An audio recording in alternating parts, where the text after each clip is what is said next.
Hi, my name is Joe Alexander, and we're going to be talking about the construction of the diatonic seventh chords. All right, you've already gone through triads, and you've already gone through certain terms, but I would like to review them with you quickly. First of all, what is the definition of the word chord? Not the pile of wood out in the backyard. What is a chord? Go for it. Interval of 3 notes. It's, anybody add to it? Interval of 3 notes stacked in a way where it's, I guess, pleasing to the human ear. Does it have to be pleasing? No, it can sound off, because are we used to hearing certain pitches on the piano, but then say if we were to diminish one note, it would sound off? Yeah, it'll sound off, but is it what it's sounding? Will that not be a chord? Yeah, it'll still be a chord. He's very close to the accurate answer. A chord is 3 or more pitch classes. A pitch class is a distinct note. You know, you got 12 separate pitches on the piano. 3 pitch classes played simultaneously. And as some of the gentlemen have suggested, that if you played these 3 notes, all right, 3 separate notes, that is a nice pleasing sound, right? This is 3 separate notes, it's pleasing. But conversely, if I played, did I not play 3 separate notes? The construction of it is completely different than what we were doing before. The pleasing aspect, the historical, the pretty pleasing consonant sound comes back from the Renaissance time period. And you're talking about tertian triads, right? Tertian means 3 what? Oh, that was a good question. No, it is not 3 notes. What does tertian mean? It's the third interval. Chord that is built in interval of thirds. Okay? What I played for you, I inverted it, but what I played for you was a chord built in half steps. A secundo chord, seconds. Okay? But I inverted them out into sevenths to make the dissonance not quite as harsh. But you can have tertian chords, the major and minor triads, diminished and augmented. You can have quartal chords, chords that are built in stacked fourths, and those of you in marching band have the pleasure of enjoying this all the time. At every time they want to change keys, they'll put a quartal harmony down, and it has the nice characteristic of being not very dissonant, but it makes you lose track of the tonality that you're in. And there's a quintal harmony that does the same thing. That's quite lovely. But what we're going to be looking at today is just the tertian triads. Now, what key are we in? E flat major, and the quick construction, all right, in E flat, the first chord is analyzed as a E flat. Now, from a numeral perspective, that would be a major 1, and majors are always designated with uppercase. All right, the next chord is a minor. Now, what's the difference between a major chord and a minor chord? The third of the chord is smaller. All right, in other words, you have a major third between the root and the third. In a minor chord, you have the minor third between the root and the third. In both cases, the fifth is a perfect fifth above the bass pitch. And again, this is just a quick review. All right. Now, what are 3 chords? Qualities-wise. Fours, Perfect. Perfect. they're major. 5 chords are Major. 6, 9. 7. And what's the difference The, between a minor and a diminished chord? between the third and the fifth triad. Between the third and the fifth, the interval is a minor third. Or where the name comes from, the interval between the root and the fifth is now a diminished fifth. That's where the name comes from. And of course, we end on triad. Now, that's easy. I'm completely sure you all know that. What I want to do today is look at what happens when you add in the seventh. And in this case, these are all in what's called root position chords. What's that mean? The root is the lowest sounding pitch. Yes, in the bass usually. So when you add on the diatonic seventh, obviously it's going to change the construction of the chords. All right? And the terminology changes. Now, there are several ways of describing the chords. The easiest one refers to, going back to intervals for a second.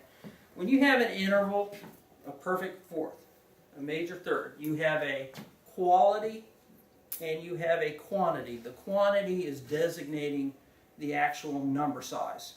And the quality is it a major third or a minor third or a perfect fourth, so forth. You have that same type of designation with your seventh chords. First of all, does anybody know how many different types of seventh chords are there? 5. There are 5. What are they? Major, major, minor, half diminished, and fully diminished. All right. So, in other words, you're hearing part of this dual nomenclature. There's 2 different ways of describing. One of them is you'll have 2 qualities: a major 7th chord, or as she described, a major minor 7th chord. The first major always refers to what? Or the minor, the first part. Not the first interval, but the triad. In other words, when it says a minor 7 chord, you're saying it's a minor triad with a minor interval added to it. And the second designation is always what? The interval between the root of the chord and the 7th. Okay? Now, we have abbreviations for some of these. And we've heard some of them just then. For example, we typically call a major 7th chord is reduced down to being a major 7th chord. A major minor 7th is oftentimes called a dominant 7th chord. There's only one type of 7th chord with the minor triad, so we just have dumbed it down to a minor 7th chord. Okay? Half diminished, what is that actually referring to? What is the triad on a half diminished? It's a diminished triad with a minor seventh. A diminished triad with the minor 7th is exactly right. And then a fully diminished is saying both parts are diminished, and so that's where those terms come from. And so you sound like you got in a good start to the learning what's there. Let's just review where these chords are located diatonically speaking. In other words, when you went through class piano, you know, one of the first things you learned, the major chords are what? In a major key, what are the major chords? 1, 1, 4, and 5. Didn't they like boom, boom, boom? And the minor chords are 2, 3 and 6. See, you know, and the diminished is. 7. And we do not have an augmented chord in the major system. Now, we do have an augmented chord in the minor system. Does anybody remember where that's located? Ooh, he's making them think. The 3 chord in harmonic minor and in melodic minor. Because you raise the 7, the major triad becomes an augmented triad. So you have that aspect going on. Now, the same thing is true with the diatonic 7th chords. Only 4 of them are possible in major. We have to go to harmonic minor to pick up the fully diminished chord. We'll review that real quick. All right, so we already know that this is a major triad. What is the interval between 1 and 7? Do, he. That is it's a major 7. Have any of y'all ever seen that in a jazz score? That's the jazz abbreviation if you were to look at a keyboard fake sheet for a major 7 chord. All right? The other let's look at just the major triads. The next one, the 4 chord is major. What is its interval between the root and the 7th? A flat up to G is a major 7 again.